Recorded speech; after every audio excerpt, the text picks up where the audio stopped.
Well, hello. Man, life has been so good to me. And I'm not talking about those dollar things. It has nothing to do with that at all. That stuff is coming and it's here, and it's cool. And it's like I'm not a millionaire, I'm not a billionaire, whatever. I am happy. I'm very happy where I'm at. I see things that faults that I have, and I'm working on those faults. And that's what we need to do, realize it. Home life, sometimes I spend so much time studying and different things that I realized the other day that I wasn't spending enough quality time with my wife. I'm there, but I wasn't there mentally and spiritually. I was there in the room as a whole body doing not this, but studying online, doing whatever. And I realized that that's a fault. And I love my wife enough to realize that, to say, hey, let's stop the electronics. Let's start spending time together. When you see me doing it, stop me. She did yesterday, and it was pretty awesome because I realized I need to put this down. So I smiled and put it down. I didn't care what was happening at that time. It was the time for me to stop what I was doing and be in that moment. And that's what we need to do in everything we do. Every time we're around somebody, when somebody's talking to us, are we really listening to them? Or are we thinking about what's on Facebook, what's happening in this world, what's going on tomorrow, what are we doing today? Or are we truly listening to that person and being inspired and seeing if they're hurt? Sometimes people will reach out to us and they're hurt and they're asking for answers, and we're not listening to them. We're not feeling what they're asking, what they're saying to us. And we're missing out on an opportunity to make that person feel good, be inspired, whatever it is, to help those people, help somebody become better. So it's a hard focus when everything is all about social media and work and making money, because we have to make money, we have to live.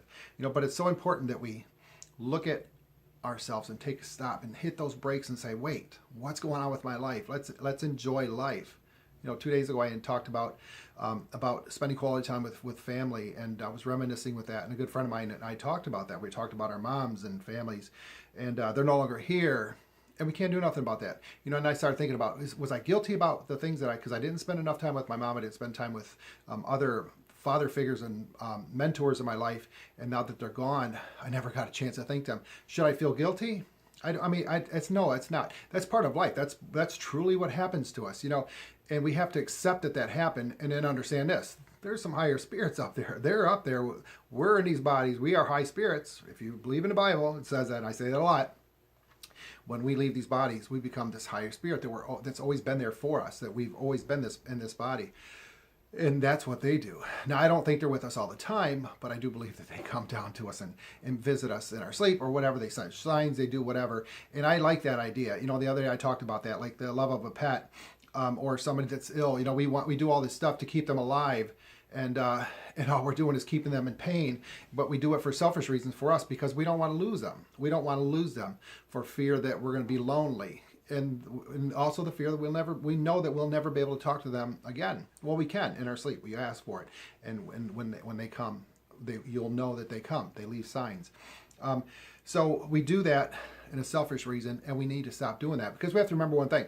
They're in pain. We have to trust that the whatever, God, the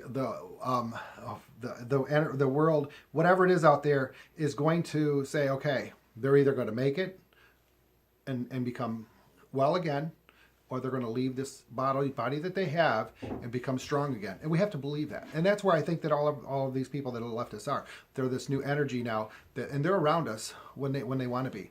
But I also know this, that they're proud of us, and they would be proud of you if they know that you're doing the right things. You are who you are today based on the decisions, the choices you make, and the beliefs that you have from the things you've learned. And that's plain and simple. That's a truth. We can change who we are by changing what goes in here and what goes in here, and what strengthens our spirit. And that's what matters. If you're not on the right path, if you're on drugs, doing alcohol, doing whatever that keeps you from being the true you, you can stop that stuff. You can change those things. And so understanding that you will become a different person. The success I talk about is success for me is success of being happy.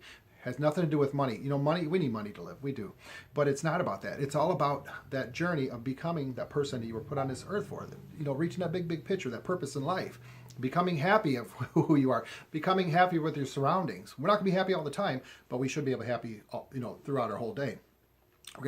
Remember, you have bad times. It's not bad days. It's not. Things get better. You always know when you're down at your lowest, you got one way to go up. It's only one way up. You can't go down any lower. It goes up. Maybe you might stay there for a little bit, but you need to find a way to get yourself back up. And that's where these people come in line. And that's where you ask for eternal guidance or whatever, or from your angels, spirits, whatever, to help you get through that. And friends.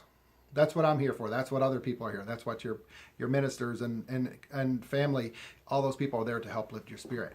So let's get out there and think about that. If you have guilt because somebody's left you, left this world, they've not left this, they left their bodies. If you have guilt because you never got the chance to thank them or show them appreciation for what they've done for you, they're still there. They're still there in spirit. And remember that. And the way to thank them is by building this heart and building your spirit and making things better for you so that they can see that where they're at, and they will be proud of who you are because of who you're becoming as you develop into a better person. So stop the guilt. Start working on things. All right, please share these if you like these. I really appreciate that. Reach out if you want me to talk. If we can talk about whatever, but let me know if I can talk. If I can do anything for you, I'd love to do that. Remember to love yourself. Look in that mirror. Say why you love yourself. Understand why you love yourself, and inspire others and be inspired by others. Truly listen to those people. I want to say that all the time because it's all the venture is all about being happy. All right, make today your best day ever. You know, I'm going to already have started the moment I woke up. Actually, before that, because I laid there and started reflecting on how my day was going to be, which was going to be great, just like every day. Love you guys. Have a good day.